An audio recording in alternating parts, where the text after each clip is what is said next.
Syndicate തീരുമാനം അന്തിമമാണ് എന്നല്ലല്ലോ ഹൈക്കോടതി പറഞ്ഞത്. അപ്രോപ്രിയേറ്റ് അതോറിറ്റിക്ക് പരിശോധിക്കാമെന്നാണ്. അതിനർത്ഥം എന്താണ്? അത് വഴിയേ അറിഞ്ഞോളൂ. ഓ അത് ഞാൻ പറഞ്ഞുതരാം. രണ്ടാണ് കാര്യം. സിസ തോമസ് ആണ് ഇപ്പൊ പരാതിക്കാരി. സിസ തോമസിന്റെ സസ്പെൻഷൻ എന്ന് പറയുന്ന അവർ കൊടുത്ത റദ്ദായിപ്പോയി. അപ്പൊ സിസ തോമസ് പരാതിപ്പെട്ടോട്ടെ.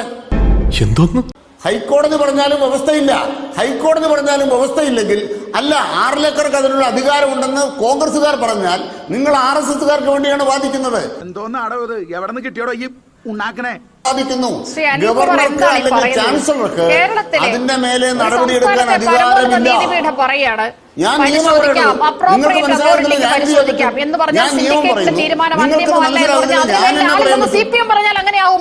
ഇവൻ പൊട്ടനാണ് മുതലാളി.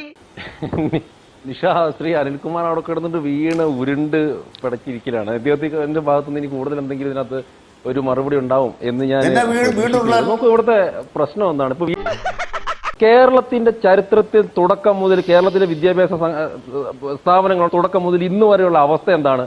ഈ ഭാര്യയ്ക്കൊരു ജോലി എന്ന് പറയുന്ന പദ്ധതി കൊണ്ടുവന്നിട്ട് കേരളത്തിലെ CPM-ന്റെ നേതാക്കന്മാരുടെ ഭാര്യമാർക്ക് മൊത്തം ജോലി കൊടുക്കാനും അവിടുന്ന് ഹൈക്കോടതി അടക്കമുള്ള കോടതികളിൽ നിന്നുള്ള പരാമർശങ്ങൾ ഉണ്ടാവുന്നതിന് ഒരു കുഴപ്പമില്ല അല്ലേ? സമാധാനമായ